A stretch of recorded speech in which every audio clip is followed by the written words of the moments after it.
What's going on, everybody? Welcome to Party on Broad. Today we are talking everything Eagles versus Commanders. Little matinee show this afternoon. Joining me, he is the Ryan Reese at Philly Sports PSA. What's up, Ryan? Not much, man. Glad Dallas week ended with a nice thrashing of the Cowboys. Further, angering Jerry Jones. And it was a great day to be an Eagle fan. Dude, 7-2, right?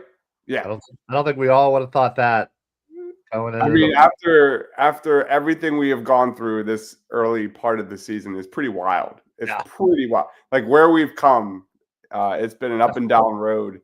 But the Eagles seem to be peaking at the right time, both offense and defensively, which is unbelievable. Let's get to our top takeaways against the Dallas Cowboys.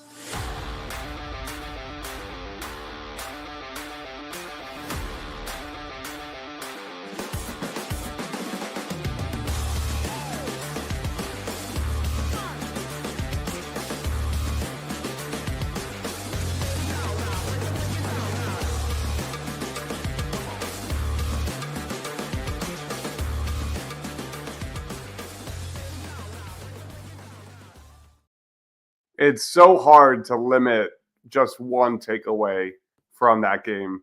So we won't. You lead us off, Ryan. Where do you want to go first? It's got to be the defense. I mean, listen, I know it was Cooper Rush and slightly Trey Lance, but listen, they still held CeeDee Lamb to 21 yards. Now, granted, he caught 6 passes, but that was because that was the only way they were going to be able to get the ball out to him was throw short, quick routes. And listen, the fact of the matter is they gave up 66 passing yards. 66. I'm sorry. I don't care who you are. I don't care who's the quarterback. Only giving up 66 yards through the air is absolutely insane. Our pass defense was honestly just flying around. The fact that defense overall, ended up with what was it? 5 turnovers, 5 takeaways. Yeah, 5 takeaways. We had 3 sacks. It was honestly it was just a beautiful thing to see. Bryce Huff got another sack. Who? Exactly. Bryce Huff. I was like, wait a minute, who? But yeah, honestly, the defense has been the most shocking and the most surprising thing this year. Especially after the bye, something woke up in this defense, and I think a lot of it can be said about the fact that Vic Fangio's system, not only obviously we all know is a very, very complex system, but I think it's taking a while for these guys to kind of really fully get it, and you can start seeing almost player by player, when they're starting to really zone in on this defense and really start to maximize themselves. Obviously, Bond has been doing it. The earliest. Dean has been playing great. The rookie CBs have been playing great. The rest of the line is starting to come around. Chauncey Gardner didn't look half bad. I mean, obviously got that interception. Set the tone. First play. Oh yeah, a smash. Absolutely. Remember the previous week where you had, or I think it was Zach Bond had that unbelievable playing coverage, setting the tone. Gardner Johnson. I give him a lot of shit these last few weeks, and he's looked good. He has. So yeah, it 1,000%. The big story here is this defense, and I don't think going into the season, I don't think at the bye any of us could have predicted this defense playing this well. And honestly, it's a credit to Vic Fangio. It's a credit to these players. And they are completely buying into a very complex system that it's taken a little while to get. And just that fact alone, I think tells me everything I need to know about who these players are, and more specifically about somebody specifically about Cooper DeJean. Yeah. Is the fact that he was injured all throughout training camp. He had very little actual playing time within this system. And he comes in and he seems like he's been playing it for years. And it's wild to see the fact that veterans in this league, it's taking them a good long time to get this figured out. They have, but Coop did it with much, much, much less time. Dude, it's wild. Quinyon and Cooper DeJean, the NFL was drunk for allowing those two to drop the way they did. And it's absurd. You look at Quinyon Mitchell, he was targeted 4 times and forced a tight window on 3 of the 4 targets. Q's last 5 games combined, 19 targets, 9 catches allowed, 87 yards allowed, 0 touchdowns, a 60 passer rating allowed. Wait, last 5 games. Since the bye, man has not even given up 100 yards total. That's insane. Q is playing like a Pro Bowler, all pro level, and then you get to Cooper DeJean, who allowed 5 yards on 5 targets. He's just been outstanding. He's completely revolutionized the Eagles in the slot. And then you get to Nakobe Dean. Vic Fangio has completely unlocked Nakobe Dean. Oh boy! I remember sitting here with you probably about not just 4 or 5 weeks ago. And I think the reality check we had especially after that Tampa Bay game was this defense might be in the middle of not just a retool, but a rebuild. Yeah. It's just amazing how far we've come. Yeah, we were questioning a lot. And Dean was one of them. Dean was one of those guys because he had just had probably his worst game in his career. And yeah, we were like, oh man, he showed little flashes, man, but it doesn't seem like he's catching on. And ever since that point, him and Bond have been the best 2 linebackers in the NFL. Plain and simple. They absolutely have been. And honestly, I don't know what Howie's waiting for. If there's some sort of Adrian is saying pump the brakes. We're breaking the bank this offseason. That's fine. Give it to him now. Personally, if I was Bond's agent, I'd be like, yo, bro, listen, you played a couple of places. You have never played this well. And you probably won't ever play this well ever again. There's something about this town. There's something about this system that you need to be here. So cut all the BS, sign a 3-year deal, get your money, tell Howie, give him whatever he wants. I'm all in on Bond. Tex says just played Bryce Huff on 3rd down, and we saw that. Jalix Hunt played 25 snaps against. He did a good job too. He played Jalix Hunt a lot during the early downs, with Bryce Huff being a pass rush specialist on those passing downs. Texas Chris Sims says Cooper DeJean's hips are looser than he thought. They just don't give up they don't miss tackles. They don't give yards after the I've never seen a more disciplined, sound tackling Eagles defense in so long. They were just all over the Cowboys receivers. Catch, hit, down every single time. It's again truly remarkable that this is the same defense that we saw against the Bucs, where guys were in space everywhere, and the Eagles were playing catch up all over the place. And going back to Zach Bond, through 9 games, 87 tackles, an interception, 2 sacks, 3 forced fumbles, 4 tackles for loss, and a fumble recovery. I think a lot of people forget he's only 27 years old. This is the youngest defense in the NFL, and he's still only 27. So I think he's got to be defensive MVP of the defense, right? Would you give it? I would absolutely. And that's even saying, what Quinyon has done. He absolutely has been, and I think he's been. More importantly, I think he's been the catalyst to not only unlocking this defense, but to somebody like a Nakobe Dean. I think he kind of has helped him throughout this whole process, and credit to Bond for getting this defense to absolutely play. And you said this is the youngest defense. If Graham retires and we trade away Slay, we're getting even younger after we draft 2 edge rushers to this defense early in the draft next year. So Is there anything more enjoyable than watching a young defense grow together? Like that's probably comparable to like a young stud pitcher, like in baseball. Like what else is better than that? Like it's oh man, I mean, come on, think about it. Think about when we drafted Lito and Sheldon Brown, and we saw those two amazing. I vividly remember all of them. Yeah, it was so much fun, and just to kind of see them do their thing, and yeah, I personally think Q and Coop are going to be twice as great as those guys for sure. Chris says if you put Quinyon Mitchell on Scary Terry, who covers the other receiver? That's a great question. Let's get to that in a little bit because we're literally going to be talking about matchups to watch in just a second. Jalen Hurts. Let's talk quickly about Jalen Hurts. It wasn't pretty early on, but I give credit where credit's due. He was resilient. There were struggles. He was holding onto the ball too long, taking sacks when he should be just throwing the ball away. But really, like after the second quarter, he was outstanding. He was playing smart. He was aggressive. He was efficient. And I give credit to Jalen Hurts because he rarely has a terrible game. He always almost is able to kind of flip the script, and that's what happened against the Cowboys.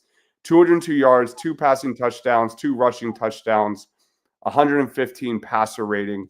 What'd you think about Jalen Hurts? Because I thought it was a solid like B+ game from Jalen. Yeah, listen, I think if honestly, that throw was a good play by Diggs. He kind of just undercut it. It was, obviously he was Hurts with the second late. And let's say if you take away that second quarter, I thought he had a great game outside of those those 2 plays where he fumbled and obviously the interception. But yeah, listen, did he hold on to the ball too long? In many cases, yes. He was given a lot of time to find open receivers, but then again, credit to the Dallas pass defense for covering all of the Eagles wide receivers because obviously Hurts wasn't able to find anybody. Now, obviously, I haven't looked at the all 22 or seen what some of those look like. Outside that. By the way, can I just say really quickly that Dallas Goedert after his score, his little dribble. Did you see that? He literally dribbled it to himself, spiked it, and then he spiked it, got it back, and then went behind the back. It was insane. Look at that. That's great. Yeah, I didn't even see that.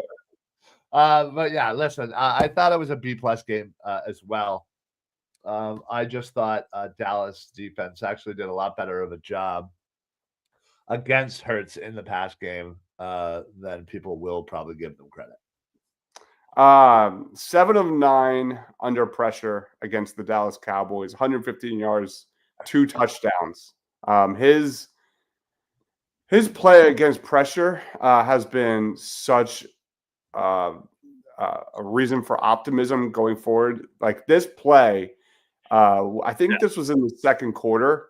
Like this is when the offense, it was a lot of those long developing plays. They weren't doing anything quick. Yep. And this play just came out of nowhere. And this is like the Jalen Hurts experience where it's not pretty. They're shooting themselves in the foot, and then he pulls this out of his ass, and then dodges the pressure. Kozer makes a great strike to Dallas Goedert. That is this might be one of my favorite plays of the entire season. Who gets past who here? Can you go back to that? Yeah. Let's see. That's Parsons on the edge. Okay. So it was they brought an extra. They brought it. This is a blitz. Yeah, they brought an extra. Okay. All right. I just wanted to make sure it wasn't an offensive lineman's responsibility. Everybody got who they needed to get. That's good. Yeah, they brought an extra man. That always makes me feel better when your offensive linemen have the guy they're supposed to get, and it's a free runner coming elsewhere. This was just a dime, and it really was. It was a great play. Dallas coming back. He was kind of. I think the original route was kind of to the corner, but he saw him kind of step up. He turned around and kind of got himself open there. Yeah. and then, like I said, made the amazing dribble. Yep. And then this throw, stepping up in the pocket and delivering to Johnny Wilson. Okay, let's address it. Let's address it because we were talking about it. Pre-show with Rob. If anybody, we'll clip it at some point. And by we, I mean Dives will. So Rob on the show last week predicted Johnny Wilson would score a touchdown against the Cowboys, and I will make a clip of it and I'll put it on. I'll make a short out of it, which is one of the most asinine predictions. Asinine, but a guy that has more penalties than pretty much anybody on offense in limited snaps, and he nailed it. He got it. He did. He was upset that Johnny Wilson got his touchdown taken away the week before, and I'm pretty sure I stole who he was gonna pick for impact player, and he was backed into a corner, and he nailed it. So hats off to Rob. Like I said, blind squirrel, right? Yep. And then this was a dime to AJ, single coverage. Oh, so beautiful. Finally got one safety over him. And just delivered. His deep ball is so good. It is so pretty. In all honesty, like, and it's not even an Eagles bias. When he throws that ball, and you see him, gear back and just chuck it. It is so beautiful, and especially with him and AJ, there is obviously a connection there that you can't really replicate. And man, he just drops it in there. That one specifically, I think we were all just like, wow, like that play was absolutely beautiful. Yep. Player of the game voting went to Zach Bond. No surprise, playing like an all-pro. Jalen Hurts with 31% of the votes. Not bad.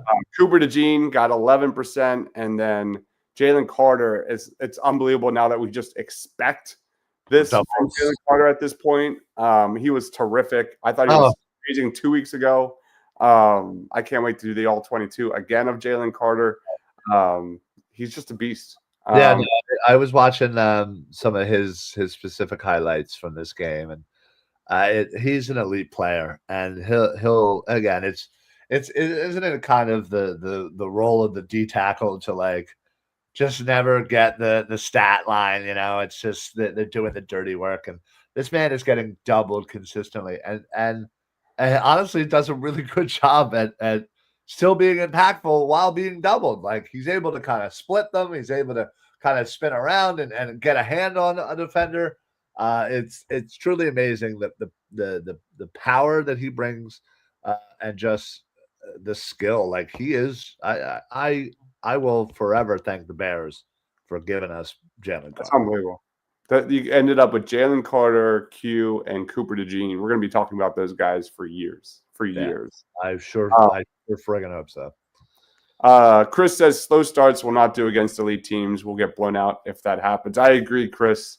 I don't understand why we consistently come out in the first quarter, second quarter with slow developing plays on offense. I'm not saying run with Saquon every play, but you go back to this game and they really didn't get into rhythm until the final drive of the first half, when they finally start going to those quick, easy throws to Devontae and AJ. And then slowly you start to see Jalen Hurts quickly get into rhythm. And they didn't do that at all. Like, it was very clear that the Cowboys were going all out, engage a blitz, get after Jalen Hurts, and maybe they were a little surprised at how good they were.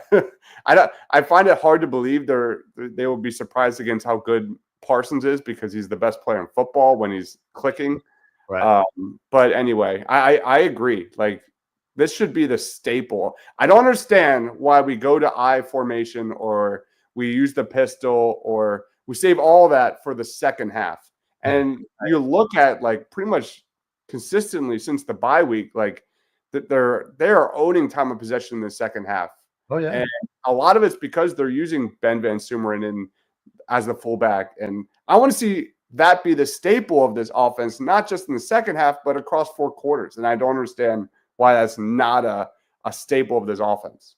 Yeah, no, you're 100% right. Now I don't necessarily agree on the whole blowout thing, but yeah, it absolutely puts us behind the eight ball.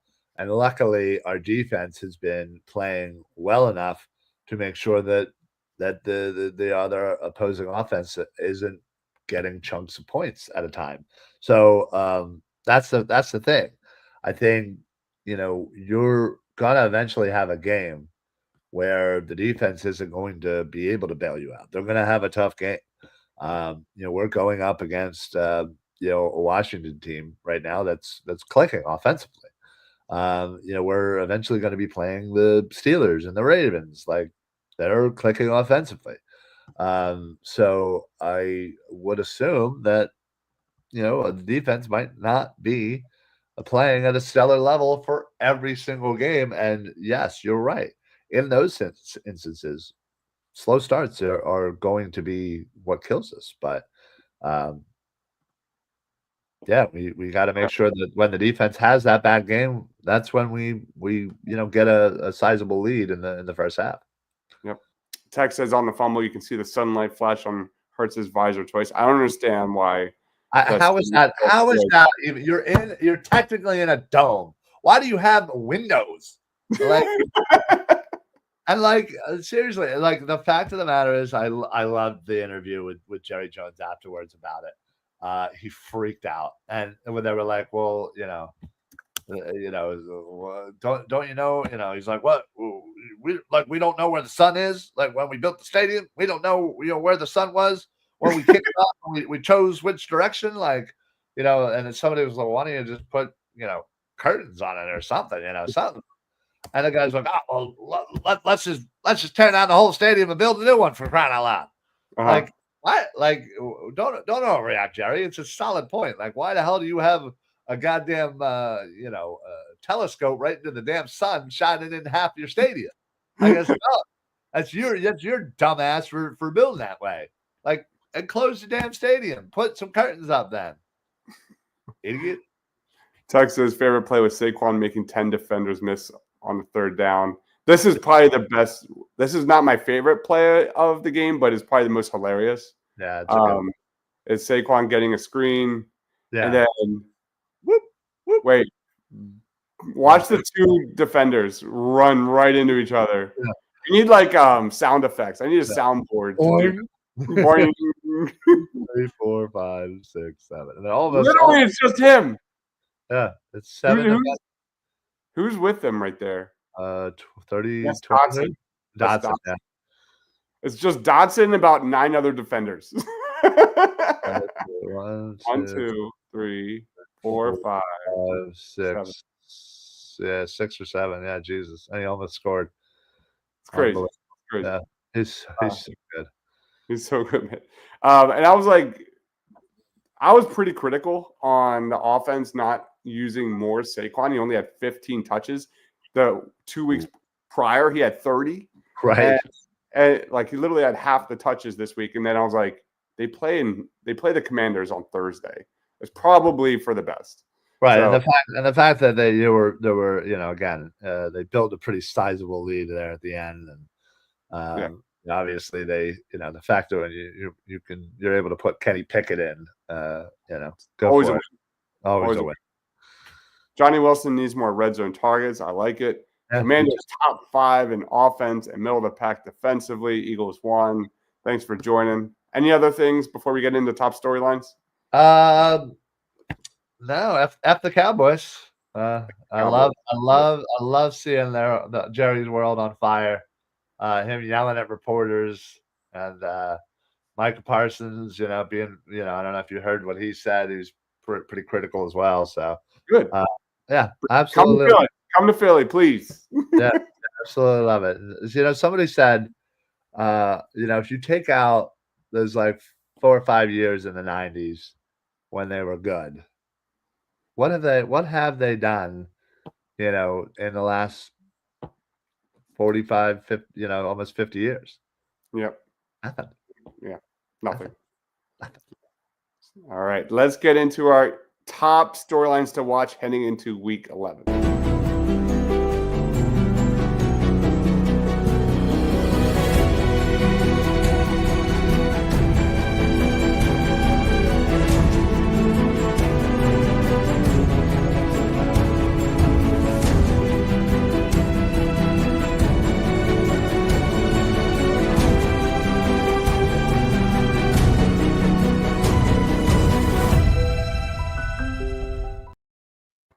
right, Eagles versus Commanders, Thursday night football. Man, just like we saw coming into the season, we all saw this being the game of the year, right? Hell yeah, absolutely. I bet it from day one.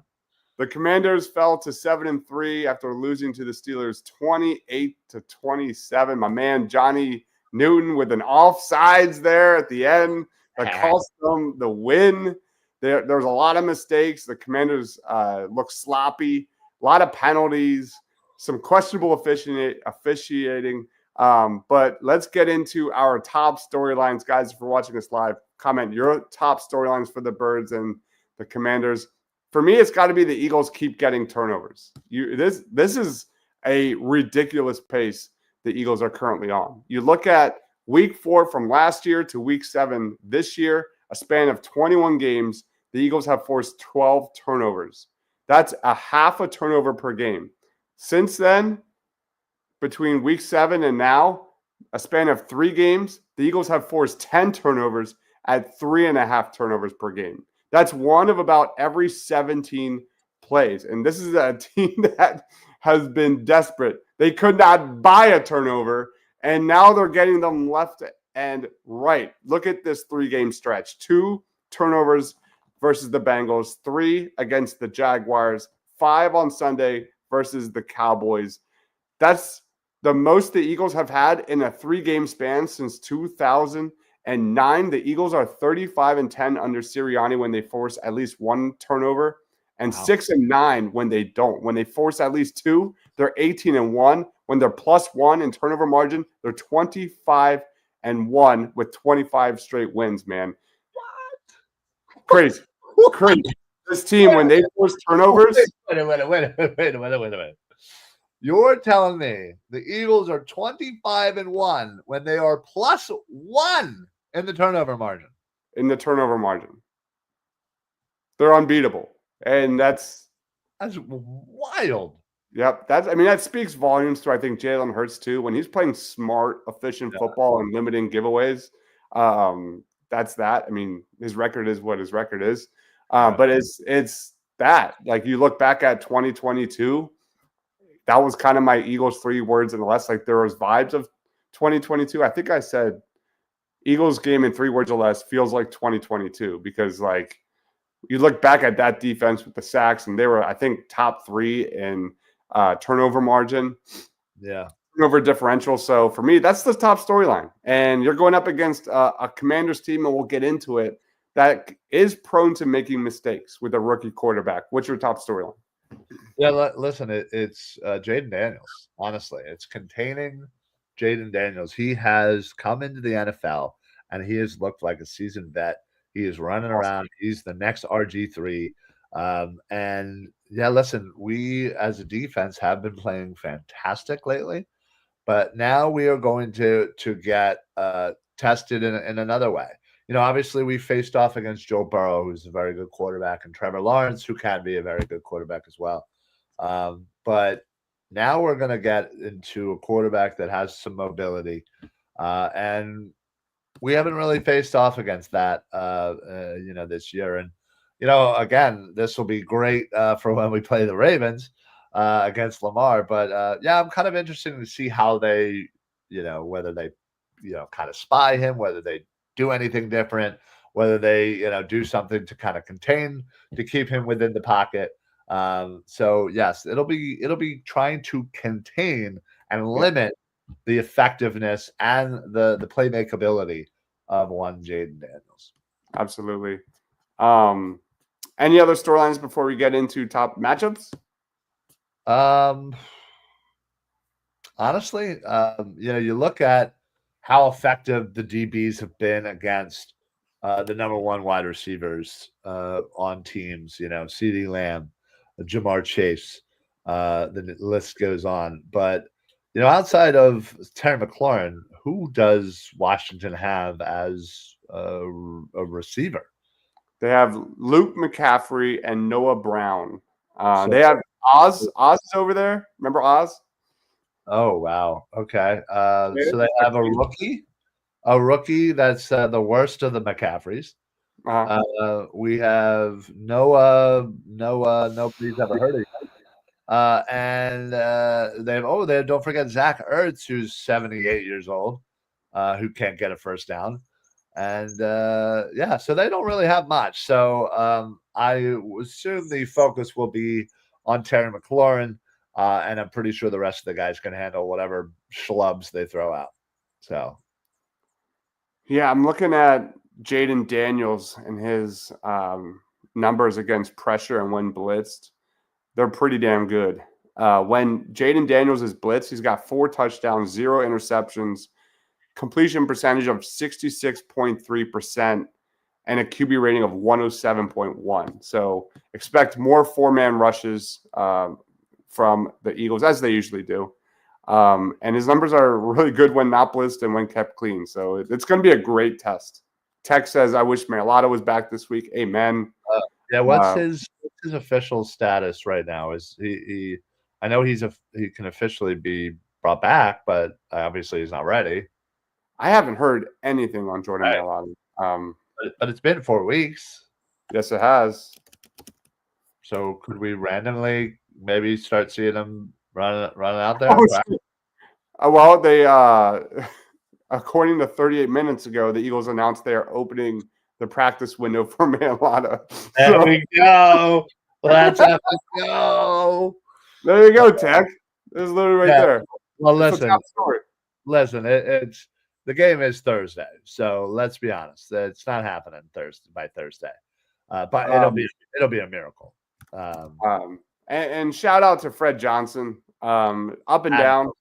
Yeah. He did fine. He shut down Trey Hendrickson. He shut down Brian Burns. Struggled the last couple of weeks against the Jags, and of course Parsons, which is fine. It's normal. Who doesn't? But I mean, Mailata with the tush push and all that. Like, thank God. It's a game changer. He is. He's a Pro Bowl left tackle. So, it would be a miracle if he somehow was able to get ready in 3 days to get over. But again, maybe he was starting to get ready last week, and they just were like, look, whatever. We got Washington. Let's just wait till Monday to kind of open the window, so to speak, and get you out there practicing. So we'll find out soon. Today and tomorrow will be very telling, obviously. Fred Johnson has given up in the last 2 games 4 sacks and 9 pressures and 5 hurries. So, was Kyler Murray the last time he faced a mobile quarterback in the regular season, or Tua? I mean, I remember Burrow having a couple 3rd down conversions with his legs that were like nauseating. But he's not obviously. He's not a dual threat guy. No, it definitely would have been. It would have been because we played the Cardinals at the end of last year, right? So it would have been Kyler. Let's see what his numbers were there. Kyler Murray rushing. Kyler Murray against the Eagles, week 17. He had 5 attempts for 24 yards. 24 yards after contact and 1 missed tackle. So nothing crazy. Not crazy at all. Nothing. He had 1 rush of over 10 yards, along of 14. So nothing too crazy. We got Pump Man saying, I haven't been impressed by Jalen Hurts. And glad to see the tush push work this week. Even the Pickett push worked. Deshaun Watson is mobile. I don't understand the hate on Jalen Hurts. Like, I'm as critical as ever. Like during the halftime show, I was very clear. I was very open about him holding on the ball too long. But like every quarterback makes mistakes. Every quarterback, has some problems that they still need to work out. I think the writing is on the wall with Jalen Hurts. He's always going to be struggle with holding on to the ball too long, and he loves himself some hero ball. But at the end of the day, he typically delivers in the second half. And I kind of touched on that earlier, is his resiliency. The dude is a dog. He always seems to make the right reads when it counts. So I give Jalen Hurts credit for it. I think it's more so about what your expectation is for Jalen Hurts. My expectation for Jalen Hurts is him to be leading a dominant rushing attack and an offense that's using his legs and more of an offense that's simplified and getting the ball out fast. And I think we're seeing that. I think Jalen Hurts, for better or worse, is kind of at his worst when he's, trying to play hero ball and trying to move the ball down deep. That's my problems with Jalen Hurts. And I think that's his comfort zone. And I think that is a problem. But overall, I think Jalen Hurts has been terrific lately.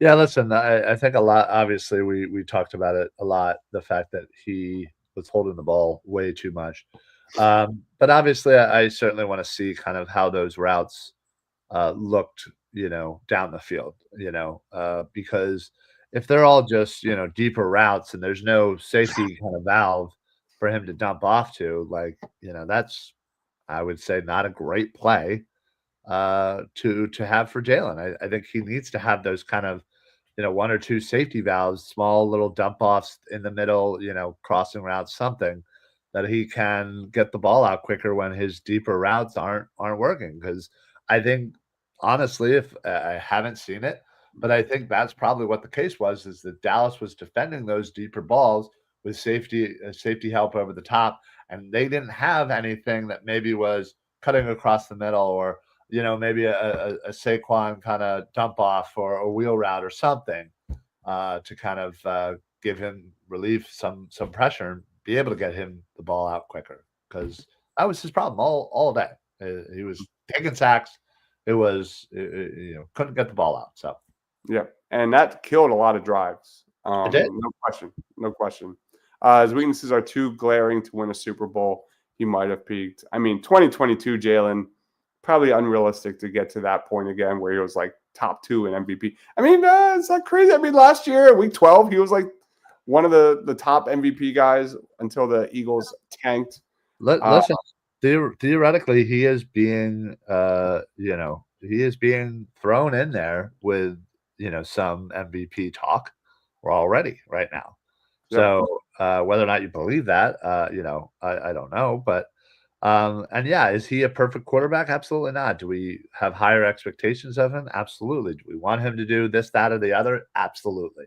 I just think that, yeah, he definitely needed to get the ball out. And, again, I don't know whether it was just him not doing it, not getting the ball out, trying to make that big play rather than utilizing some of the dump offs that he might have.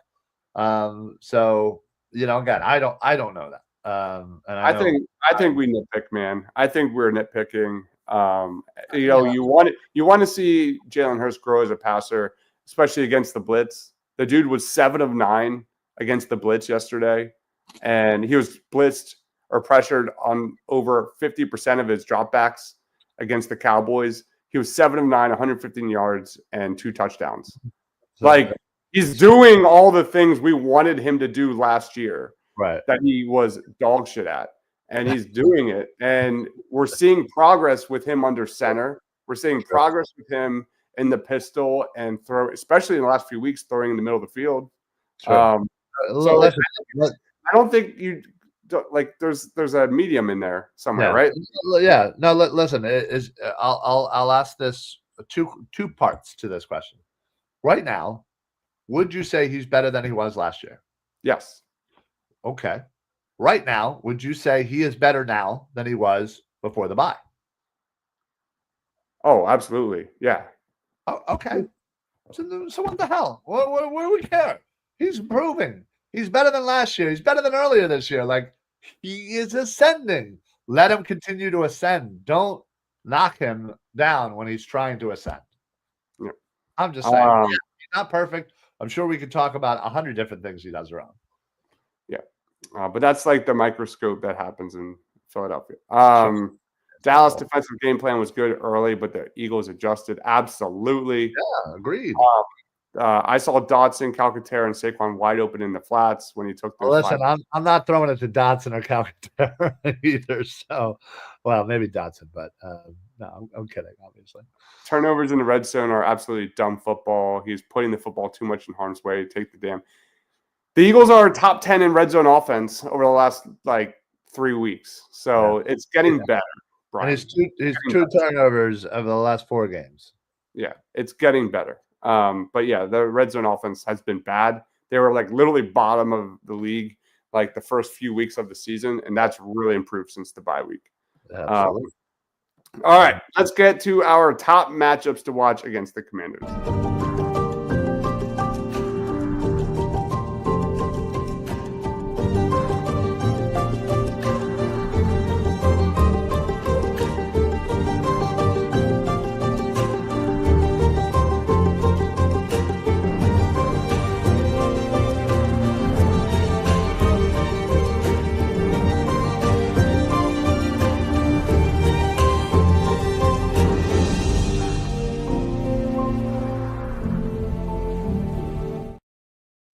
All right, top matchups to watch against the Washington Commanders. I'll lead us off. I'll go A.J. Brown and Devontae versus the Commanders corners. I'm really intrigued at this matchup. There's a lot of question marks for the Commanders at corner. Remember Emmanuel Forbes, who got toasted by A.J. Brown? I know he remembers A.J. Brown. Emmanuel Forbes doesn't even play anymore. He was a first-round pick. What, 2 years ago? They have this guy. I'm going to butcher his name because I'm terrible at this. Benjamin St. Juice. Yeah. Just getting torched by the Steelers. Is that George Pickens? I'm not sure. Mike Williams. Oh, Mike Williams. Okay.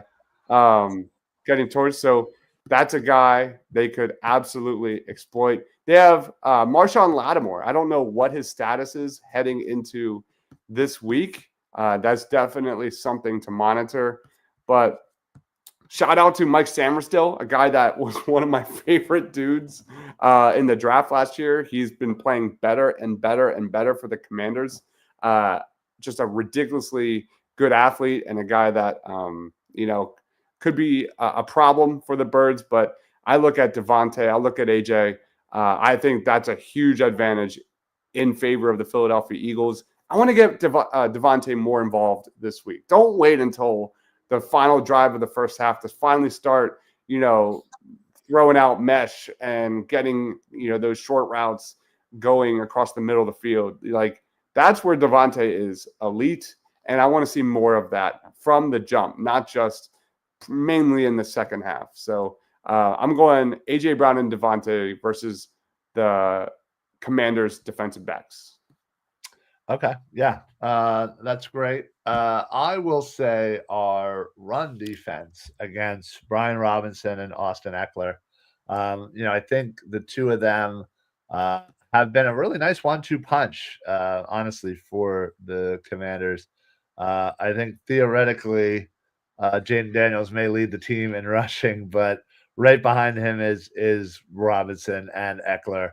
And even to a small degree, Jeremy McNichols, who had himself a touchdown yesterday. But listen, our rush defense kind of seems a little inconsistent at times, where, in one drive, they'll absolutely shut them down. They'll pressure. They'll get, get through the line and get directly to the running back. And other times, Rico Dowdle and old man Ezekiel Elliott will run for 8, 9, 10 yards a clip. So it needs to be a little bit more consistent. You're going up against a run game overall that's really good. Obviously, when you include Jaden Daniels, but more specifically, we need to focus on the Brian Robinson Jr. and the Austin Eckler portion of their run game. And I just think I'm going to be looking for that because I have full faith that our D-backs will shut down Scary Terry and whatever random bum they're going to throw out for other receivers. So that's where Washington will need to excel if they want to have a chance in this game. Let's look at Scary Terry. But he's been outstanding. Tech says Fred Johnson versus anyone. Hopefully Jordan Mailata is back, so we don't even have to worry about that. Terry McLaurin's been awesome this year. He led all Washington receivers last week against the Steelers, 5 catches, 113 yards. He was one of the few players on offense that actually showed up. This is a guy that's gone over 100+ receiving yards 4 times this season. He only had 5 games of 100+ receiving yards in his 5 other seasons. So him and Jaden Daniels have been ridiculous together. Looking at this guy definitely plays a decent amount in the slot. What's up, Cooper DeJean? That could be a really fun matchup to watch in certain situations. You look at, wait, is this last year? This is last year. That looked like last year. Listen, last week he had 5 catches, 113. Got shut down by the Giants the week before, only 2 for 19. But against the Bears, 5 for 125. Carolina 6 for 98. Cleveland 4 for 112. Cincinnati again, 4 for 100. Like, he is capable of getting himself a big time, receiving day. So, again, I think when you look at some of the other players on that team, it is a one-man show there. No offense to Noah Brown or Luke McCaffrey or Zach Ertz or whoever the hell.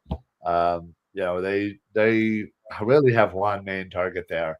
I'm perfectly fine with dinking and dunking with some of the other players, but yeah, McLaurin is he's over 700 yards already on the season. He's good.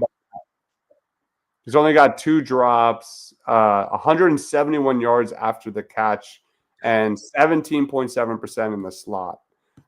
So that's going to be a really fun matchup. So keep an eye out for that, especially with D. Slay potentially out and Isaiah Rodgers in. Let's go back to that comment. Who do you put on Terry McLaurin? Is it Q? Is it Isaiah Rodgers? Do you move Q over? What are your thoughts? Well, listen, I think they're going to continue to do what they have been doing. They usually don't assign a player to a player. It's usually, side to side. So I don't expect Q or Isaiah Rodgers to shadow McLaurin. I don't think they've done that at all this year with any receiver. So I think it's whoever's up, whatever side the lineup is, that's where he'll be, and that's who will be on him. So if Slay truly is going to be out again, I'm souring on the Isaiah Rodgers this year personally. I think there was a lot of hype to him. I think people were I don't know, just excited about what he did previously, and it's been a little while. And again, I just don't think he's the guy necessarily. So, I don't know. I hope Slay. Yeah. I don't think they're going to change anything, at least at this point, because what they're doing seems to be working. Here's Isaiah Rodgers' numbers from last week. Gave up 4 receptions on 5 targets for 11 yards. And so far this season, a QB rating of 53. They'll be fine. I don't doubt that they will, but I'm just saying, I have more faith in a rookie who's, only been out there for a few games than actually 2 rookies that have only been out there for a few games than Isaiah Rodgers personally at this point. All right. Other matchups to watch: Daron Payne and Sheldon Day versus the Eagles interior O-line. I don't even know who this is, Ryan. I'll be honest. Sheldon Day, a defensive tackle for the Commanders. He was their highest graded player in Week 10 against the Steelers. He had a PFF grade of 89.9. Sheldon Day, backup defensive tackle, played really well apparently. A backup defensive tackle. Yeah, he's in the rotation with Daron Payne and Johnny Newton and Fedarian Mathis. Sheldon Day. He was a 4th-round pick in 2016 out of Notre Dame. I don't even know who he is. So I thought that was a fun name to come across. There you go. I'm sure that's because Jonathan Allen's hurt, right? Yeah, I guess so. And then there, of course, Daron Payne is terrific. Yeah, Jonathan Allen's on the IR. Yeah. Other ones to watch: Jaden Daniels versus the Eagles pass rush. Jaden Daniels didn't have his best game last week. Was the victim of several drops. He was behind bad offensive line play against the Steelers as well. That offensive line is also banged up. They were missing Andrew Wiley at right tackle, and Tyler Biadasz was also fighting an ankle injury. But Jaden Daniels had his second lowest completion percentage of the week. So keep an eye out for that. Dante Fowler was really good. That's a good player. I'll probably create a short on Dante Fowler, who could be a problem. Any other matchups to watch before we get into another segment? Yeah, listen, I want to make sure, or obviously I know it's Thursday, but do we know the health of newly acquired LaShawn Lattimore? Marshon Lattimore? I do not. I'm pretty sure he did not play yesterday. He didn't play last week. So he was I think it was like a back injury or something. Yeah, that certainly will change things. I think when you add him to the kind of starting lineup with St. Juice and I don't know. I know Sanders Stoll's in the nickel there, but and then whether it's Forbes or whatever the backup on the other side is, Michael Davis, I think it is. Yeah. All right, let's get into our fill in the blank. We'll go through this pretty quickly.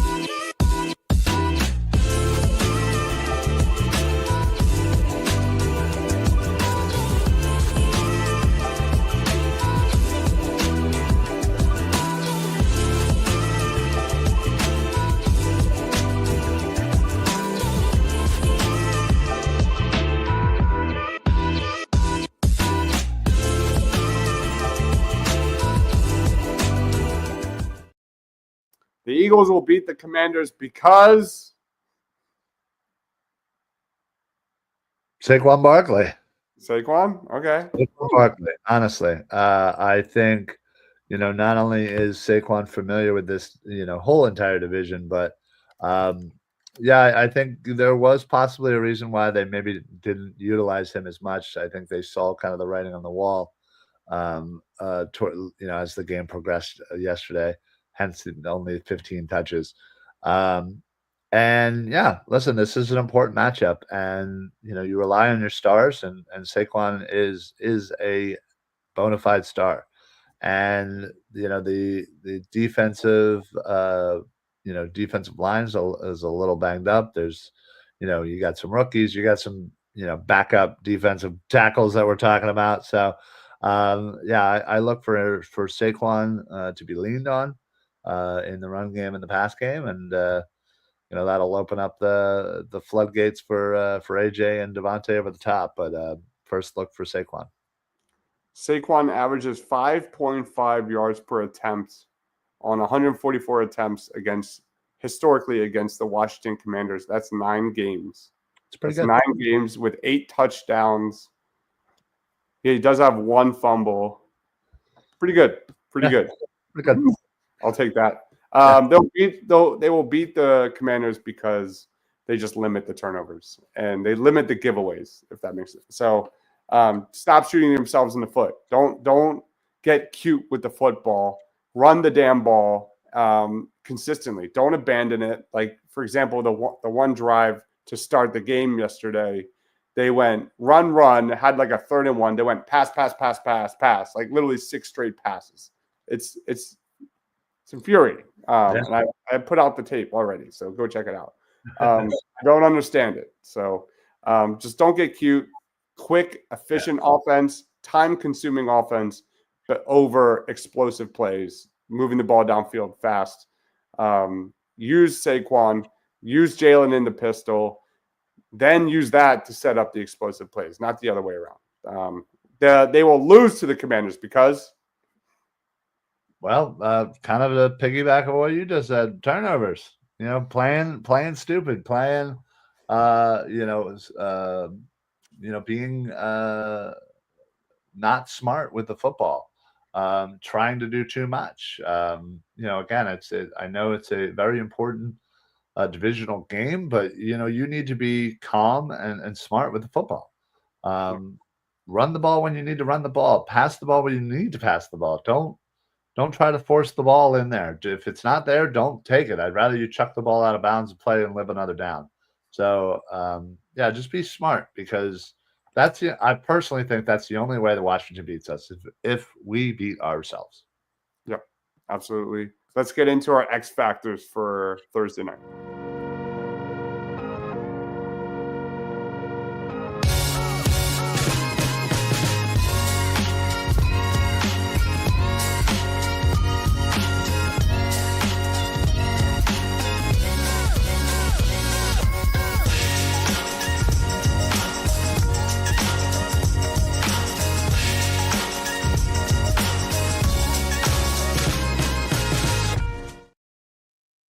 X factors to watch. I've got a couple.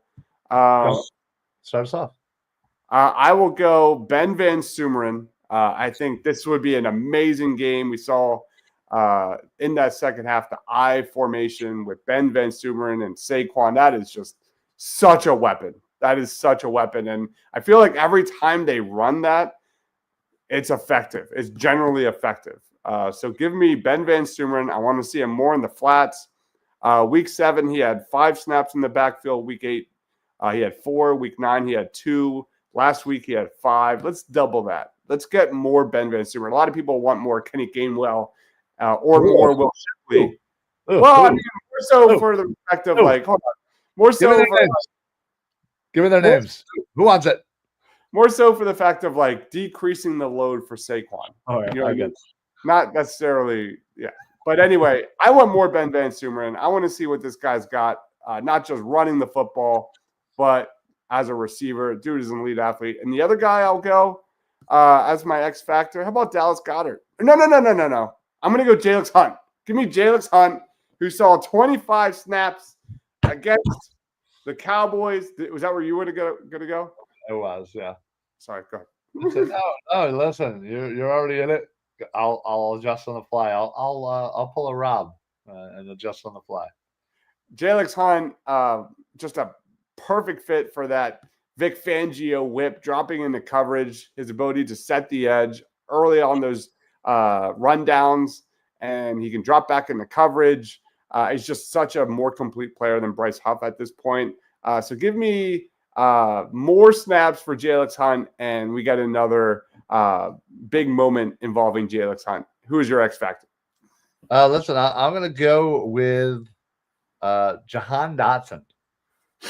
I think he has very slowly, increasing his workload and his effectiveness. That catch he had down the field against Dallas was fantastic. Again, only a reception, but again, it was 27 yards. It was really important early on in the game. And listen, I know that it's small sample sizes, and I know that he's not being targeted that often, but one of these games, he's going to have to be involved more than just a target here or a target there. So I'm hoping that this is the game. I'm hoping that the Washington defenders use all their efforts to try and slow down AJ and Devontae, and thus leaving Jahan kind of wide open. Love it. All right, and we'll get to score predictions.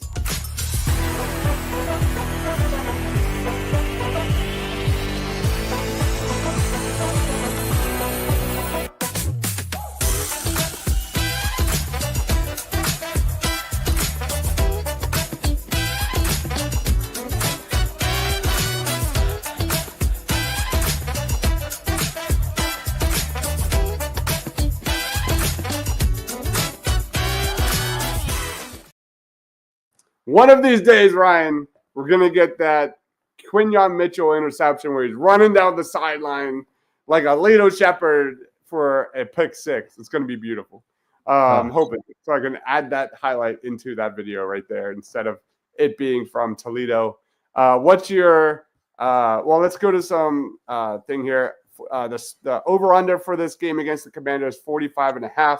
The Eagles right now look to be 7-point favorites. Is that correct? What? That seems like a lot. That seems like a lot. I know it's a home game, but for crying out loud. Yeah, I could be wrong there. What's your gut feeling score prediction? Yeah, listen, I am pretty confident in this team right now. They are rocking and rolling, and I fully expect that to continue. Washington, I feel like offensively really doesn't have a lot of weapons, and if you shut down the weapon that is Terry McLaurin, you're forcing Jaden McDaniels to do everything kind of by himself with not a lot of help because he doesn't really have that much help, outside of his own run game. So I feel like the score, I'm going to go with a 31-21. Eagles get it done, and yeah, we continue this train in the Baldiani era. Yeah, good take on the Saquon Barkley segment. The Washington Commanders are 25th in run stop win rate at 29%. All the other categories, though, pass rush win rate, pass block win rate, and run block win rate, they're top 5. Yeah. Or number 3 and number 2. So this isn't your father's Commanders team. They definitely are trending in the right direction. But yeah, it looks like that run defense could be an area that Eagles exploit. Acceptable to be exploited, exactly. And hopefully the Eagles realize that too, and actually do something about it for once.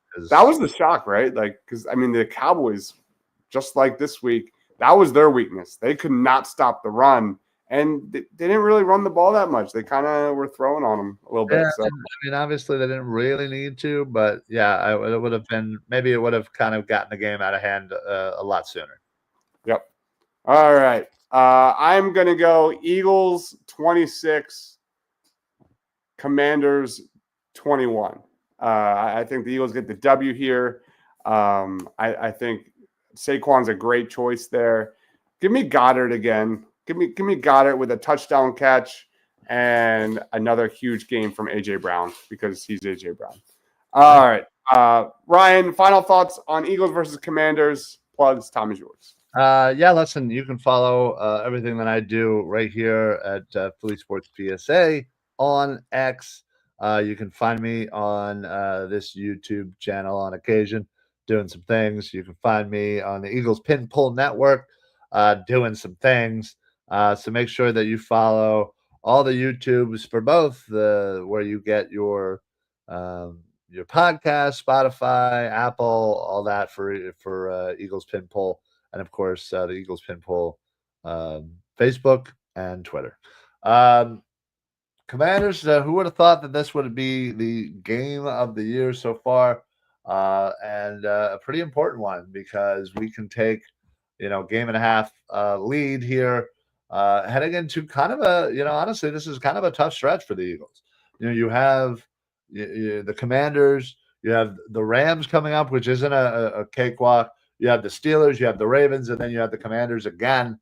Obviously you have, Carolina sprinkled in there too. But you have some tough matchups, and you're going to need to, kind of ball out and show the NFL that you deserve to be here. So, obviously Detroit kind of snuck away with a victory last night over Houston that could have kind of tied them with the Eagles for the best record in the NFC. So don't forget, the Eagles are right there as well. And whether or not you believe in them, whether or not it's been an up and down season, you cannot deny the fact that the last 4 or 5 games, they have been playing amazing. So let's continue that. Let's hope the defense continues. And like you said, it's a beautiful thing to watch this young defense play together, grow together, and learn what is one of the most complex defenses in the NFL, and watch them start to master it. Yep. All right, guys. We are wrapping it up. We will be live tomorrow night over at Eagles Pin Pool with Birds of the Round Table. Tech, we might lose 2 games during this mini gauntlet. Come on, Tech. more of that reverse psychology. So tomorrow night, 8:00, Birds of the Round Table at Eagles Pinpool. Be sure to join us there, as well as halftime and post game Thursday night. I'll be dropping more shorts, matchups to watch, things like that on the Eagles and Commanders game. He is Ryan Reese. I am Dives. Thank you everyone for watching. Stay awesome.